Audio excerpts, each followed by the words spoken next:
अनिरुद्ध तिला एका मॉलमध्ये घेऊन आला. तिथून त्याच्या आवडीचा शॉर्ट ड्रेस घेऊन दिला. त्यानंतर तिला मेकओव्हर करण्यासाठी पार्लरमध्ये घेऊन गेला. ईशा आतमध्ये होती तर अनिरुद्ध बाहेर मोबाईल पाहत होता. इकडे दित्या ईशाला फोन करत होती. ईशाचा फोन अनिरुद्धजवळ होता. त्याने फोन उचलला. त्याचा आवाज ऐकून, दादा वहिनी कुठे आहे आणि तुम्ही लवकर या, पार्टी होईलच सुरू. आम्ही येतोच आहोत दित्या. आणि तो फोन कट करतो. तोच ईशाचा गोड आवाज त्याच्या कानावर पडला. तसं त्याने मागे वळून पाहिलं आणि पाहतच राहिला. ती खूप सुंदर दिसत होती. तो तिच्याजवळ येऊन उभा राहतो. तिच्याकडे पाहत असतो पण काही बोलत नाही. अहो मी कशी दिसतेय? ईशा तू खूप सुंदर दिसते. आता काही बोलू नको. आणि तो तिचा हात पकडून तिला घेऊन जातो. ईशा पण काही न बोलता कारमध्ये बसते. पण आरशामध्ये तिलाच पाहत असते. किती लावलं आहे यांनी? तिची बडबड चालूच होती. अनिरुद्ध मध्येच गाडी थांबवत तिच्याकडे पाहतो. अहो काय झालं? ईशा इकडे बघ माझ्याकडे. ती त्याच्याकडे पाहते. तसं तो तिच्या ओठांवर ओठ टेकवतो आणि तिला केस करतो. काही वेळाने बाजूला होत, जास्त विचार करू नकोस, खूप सुंदर दिसते तू. ईशा तर लाजून बाहेर पाहते. अनिरुद्ध हसत गाडी स्टार्ट करतो. ते पार्टीच्या तिथे पोहोचतात. अनिरुद्ध खाली उतरणार तोच ईशा त्याला आवाज देते. अहो थांबा. तसा तो थांबतो. ती त्याच्या ओठांना लागलेली लिपस्टिक पुसते आणि हसत त्याला म्हणते, आता जा बाहेर. ईशा पण बाहेर येते आणि विचार करत उभी असते. तोच अनिरुद्ध तिचा हात पकडून तिला आत घेऊन जातो. ते दोघं आत आले. काही वेळाने पार्टी सुरू झाली. ईशा असली पार्टी पहिल्यांदा पाहत होती. तोच दित्या ईशाजवळ येऊन, वहिनी तू खूप सुंदर दिसतेय. तोच तिथे रवी आणि रुपाली आले. अनिरुद्धला बघून त्यांना बहरून आले होते. ते पटकन अनिरुद्धला मिठी मारतात. अनिरुद्ध पण शांतपणे त्यांच्याशी बोलत होता. पार्टी छान प्रकारे चालू होती. कोणी नाचत होते तर कोणी पीत होते तर कोणी गप्पा मारत होते. पण मधू आणि अनिल मात्र ईशाकडे बघून काहीतरी बोलत होते. अनिरुद्ध ईशाजवळ जाऊन, चल आपण पण डान्स करू. अहो मी केला असता पण मला असला डान्स करता येत नाही आणि माझं चुकलं तर माझ्यामुळे उगाच तुम्हाला त्रास होईल. ईशा हाच तुझा स्वभाव मला आवडत नाही. हे घाबरायचं सोडून प्रयत्न तर करून बघ. तू जर प्रयत्न करूनच नाही पाहिले तर तुला कसं येणार? आणि मी आहे ना सोबत, मग का घाबरते? अनिरुद्ध तिच्यासमोर त्याचा हात करतो. तशी ईशा त्याच्या हातात हात देते आणि ते डान्स करायला जातात. अनिरुद्ध तिच्याकडे पाहत, हे बघ आधी मी तुला सांगतो तसं कर, मग हळूहळू जमेल तुला. अनिरुद्ध तिला सांगत असतो. ती पण मन लावून पाहत असते आणि हळूहळू करायचा प्रयत्न करते. आता तिला पण जमत होतं. तिला जमले म्हणून ती खूप हॅपी होती. आणि सगळ्यात जास्त म्हणजे ज्याच्यावर ती प्रेम करते, आज त्याच्यासोबत डान्स करताना तिला खूप भारी वाटत होतं. ती डान्स करताना त्यालाच पाहत होती. इकडे पार्टीमध्ये आलेले सगळे अनिरुद्ध आणि ईशाकडे पाहत होते. ती त्याच्याकडे बघून मनात विचार करते, आज किती शांत आणि प्रेमळ वागत आहे ना हे, नाहीतर राग तर यांच्या नाकावर बसलेला असतो. मधू त्या दोघांकडे पाहते तर ईशाला डान्स पण करता येतो आणि तो पण एवढा छान. अनिरुद्ध मधूकडे पाहत, वहिनी माझ्या बायकोला बरंच काय काय करता येतं.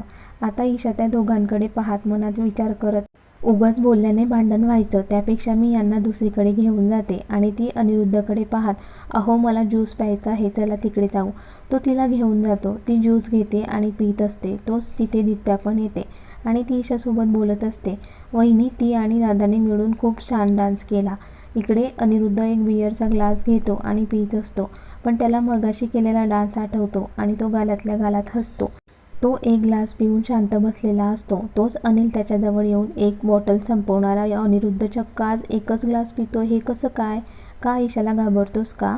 अनिरुद्ध काहीही बोलत नाही. अनिल पुन्हा, अरे आता किती वर्ष होतील रे आपण बोलत नाही आहे. आज मी स्वतः तुझ्याशी बोलायला आलो तर तू माझ्याशी बोलत नाही आहे अनिरुद्ध. आणि काय रे, या ईशासोबत तू का लग्न केलंस? तुला सूट नाही होत ती. म्हणजे तुला कसल्या टाईपच्या मुली आवडतात मला माहिती आहे. ईशाकडे बघून वाटत नाही ही तुझ्या टाईपची आहे म्हणून. अनिरुद्ध रागाने अनिलकडे पाहत, हे तू कोण सांगणारा मला? मी ईशाला स्वतः पसंत करून लग्न केले आहे तिच्यासोबत. अनिरुद्ध मी तर तुझ्याकडे बघून फक्त विचारले, कारण तुला रोज रात्री नवीन मुलगी लागते ना, मग तू या ईशासोबत कसं लग्न केलंस याचा प्रश्न पडला आहे मला. की ईशा पण तुझ्यासारखीच आहे, म्हणजे ती पण बऱ्याच मुलांबरोबर रात्री. तो पुढे बोलणार तोच मागून आवाज येतो, हे जे तुम्ही आता बोलला ते मी तुम्हाला बोलले तर? ईशा अनिलकडे रागाने पाहत त्याला विचारत होती. अनिल तिच्यावर ओरडून, कोणाशी बोलते तू? तोंड सांभाळून बोल. हे तुम्ही कोण मला सांगणारे? तुम्ही बोललेलं चालतं आणि मी बोललेलं त्याचा तुम्हाला त्रास होतोय? अनिल आणि ईशा एकमेकांसोबत जोराने बोलत होते. त्यांच्या आवाजाने सगळे शांत झाले आणि त्यांच्याकडे पाहत होते. ईशाला असं बोलताना बघून अनिरुद्ध आणि दित्याला धक्का बसला होता. तोच तिथे मधू येते. ए कुठली कोण तू? तुझी हिंमत कशी ग झाली यांच्याशी असं बोलायची? ईशा तिच्याकडे पाहत आवाज खाली करून बोला आणि मला शिकवण्यापेक्षा तुमच्या नवऱ्याला शिकवा कसं बोलायचं ते. आणि अनिल दादा, तुम्ही दोघं तर बोलत नाही ना? मग माझा नवरा शांत तिथे बसला होता, तुम्ही स्वतः त्याच्याजवळ का गेलात? म्हणजे तुम्ही बोलून बाजूला व्हायचं आणि नंतर पार्टी खराब झाली तर कोणामुळे झाली तर माझ्याच नवऱ्याचं नाव घ्यायचं. अगं एवढी चुरू बोलते ना, तुला माहिती आहे का गं तुझ्या नवऱ्याबद्दल? मधू वहिनी, हे तुम्ही बोलताय म्हणजे माझ्या नवऱ्याबद्दल मला वाईट गोष्टी सांगायच्या? मग तुम्हाला पण माहिती आहे ना हे कसे आहेत. तरी तुमच्या बहिणीसाठी तुम्ही दुसरं कोणी मुलगा न शोधता अनिरुद्धला का तयार करत होता? दित्या ईशाजवळ, वहिनी तुला कसं माहिती हे सगळं? ताई, मला आईने आधीच या गोष्टी सांगितल्या आहेत आणि हे सगळं या मधू वहिनीमुळे झालं आहे. या वहिनीने माणसं जोडायच्या ऐवजी माणसं तोडायचं काम केलं आहे. म्हणून अनिल दादा आणि हे एकमेकांशी बोलत नाही. ए ईशा, तुझ्या नवऱ्याला वाचवण्यासाठी तू माझ्यावर असे आरोप कसे करू शकते? तोच रवी म्हणतो, खरं तर मला वाटत होतं की आज अनिरुद्ध दादा आणि अनिल दादा पुन्हा एक होतील, कारण आधी हे दोघं एकमेकांचा जीव की प्राण होते. पण आमचे सगळे प्रयत्न व्यर्थ गेले. आता ईशाला भरून आलं होतं. तिचे भरलेले डोळे बघून अनिरुद्ध तिच्याजवळ येतो आणि तिचा हात पकडून तिला घेऊन जातो. ती हळू आवाजात, अनिरुद्ध 1 मिनिट, आणि त्याचा हात सोडून ती रवीजवळ जाते आणि त्याला सॉरी म्हणते.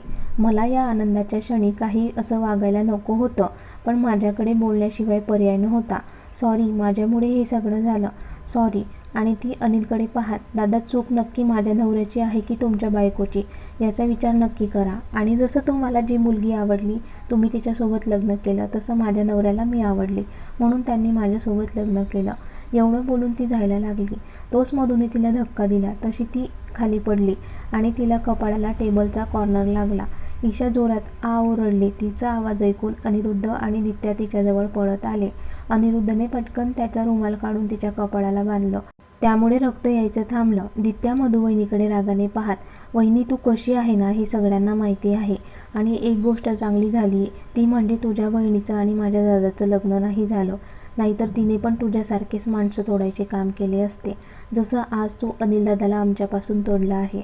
अनिरुद्धने ईशाला उचलून घेतले आणि बाहेर घेऊन आला. आज अनिल आणि मधूमुळे सगळेच नाराज होते. इकडे अनिरुद्ध तिला घेऊन घरी आला आणि तिला बेडवर झोपवले. ईशा तू झोप, मी आलोच. तोच जायला लागतो तोच ईशाने त्याचा हात पकडून त्याला थांबवले आणि त्याला घट्ट मिठी मारून रडायला लागली. त्याने पण तिला रडू दिले. काही वेळाने ईशा शांत झाली. त्याच्याकडे पाहत, अहो मला माफ करा, आज जे काही झालं त्याला मी जबाबदार आहे. आणि त्याला पुन्हा घट्ट मिठी मारली. ईशा, जे झालं ते झालं, विसरून जा आणि असल्या गोष्टीचा विचार करायचा नाही. आज तो शांततेत बोलत होता, कारण दुसऱ्यांना घाबरणारी ईशा आज खूप काय बोलून गेली होती. तिला घेऊन तो आडवा झाला आणि तिच्या कपड्यावर किस करत तिला मिठीत घेऊन झोपला. ईशा आता शांतपणे झोप, कोणत्याच गोष्टीचा विचार करू नकोस. एंगेजमेंटचा कार्यक्रम झाला की आपण आपल्या घरी जाऊ. तो तिच्या डोक्यावरून प्रेमाने हात फिरवत होता. ईशा पण शांत झोपून गेली. नंतर तो पण झोपून गेला. इकडे अनिल विचार करत ड्रिंक करत होता. त्याला अनिरुद्धची आठवण येत होती. कसे ते लहानचे मोठे झाले, कसे एकमेकांना सगळे शेअर करत होते. त्यांचं दोघांचं एवढं जमायचं की त्यांना राम आणि लक्ष्मण म्हणत होते. जुन्या गोष्टी आठवून त्याचे डोळे भरून आले. तोच तिथे मधू आली आणि अनिलकडे रागाने पाहत, अनिल किती पितोय, आवर घाल स्वतःला. आता आवर घालून काय होणार आहे मधू? जेव्हा घालायचा होता तेव्हा तर मी घातला नाही आणि आज त्यामुळे माझ्या अनिरुद्धपासून मी लांब झालो. अनिल काय बोलतोय तू? आता तू भानावर नाही आहे म्हणून असं बोलतोय. मधू, मी प्यायलो असलो तरी मी पूर्ण शुद्धीत हे बोलत आहे. अनिरुद्ध माझ्यापासून लांब गेला ते तुझ्यामुळे. हे बघ अनिल, तू काहीही बोलू नकोस, आता तुला जास्त झाली आहे. मी जे बोलत आहे ते बरोबर बोलत आहे. मधूला त्याच्या बोलण्याचा राग येतो. ती निघून जाते.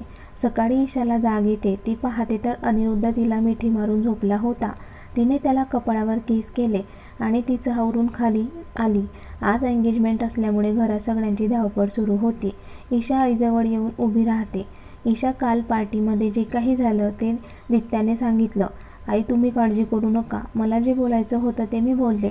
बरं, इथे काही काम करायचं असेल तर मला सांगा, मी करते. हो चल माझ्यासोबत, मी सांगते तुला काम.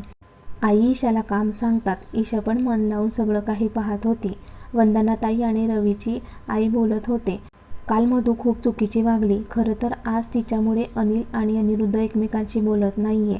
इकडे अनिरुद्धला कोणाचा तरी फोन येतो. फोनच्या आवाजाने त्याची झोपमोड होते. तो फोनवर बोलत होता. ईशा तिचं काम आवरून अनिरुद्धला उठवायला येत होती. अनिरुद्ध फोन ठेवतो आणि ईशाकडे पाहत, ईशा रात्री झोप लागली ना, की जे पार्टीमध्ये झालं त्याचा विचार करत होतीस?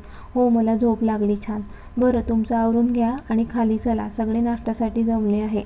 अनिल पण शांत होता, काहीच बोलत नव्हता.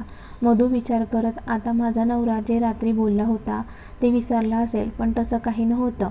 अनिल मधू सोबत ना बोलत होता ना पाहत होता.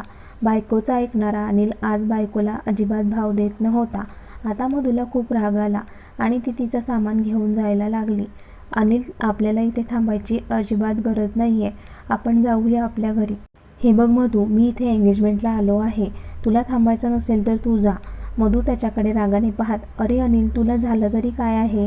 हे बघ, मी जे काही बोलतोय ते बरोबर बोलतोय. तुला नाही का वाटत यामध्ये तुझी चूक आहे म्हणून? जेव्हा बघावं तेव्हा माझ्या घरच्या लोकांबद्दल मला वाईट सांगत असतेस. इथे फक्त फॅशन शो करायला आणि दुसऱ्यांना टोमणे मारायला आली आहेस ना तू? आणि तेवढंच पाहतोय मी. एकतर मेकअप करणार, नाहीतर फोनवर बोलून टाइमपास करणार. इथे कुणाला मदत केली नाही. अनिल, तोंड सांभाळून बोल. मी का असले कामं करू? हे बघ, मोठी सून आहे म्हणून मोठं पण मिरवू नकोस. आणि तुला इथे थांबायचं नसेल तर तू जाऊ शकते. आणि आपल्याला घरी नाही तर तुझ्या पप्पांच्या घरी जा. तुझ्यासोबत येणार नाही. एवढं बोलून तो निघून गेला. मधू विचार करत, अनिल, तुझी हिंमत कशी झाली आज माझ्यासोबत असं बोलायची? तोच तिला कुणाचा तरी फोन येतो. ती पाहते तर तिच्या घरून फोन होता.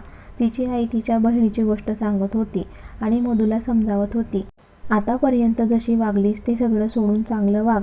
माहिती आहे चूक माझी आहे, मीच तुला वाईट गोष्टी शिकवल्या, पण आज देवाने मला शिक्षा दिली.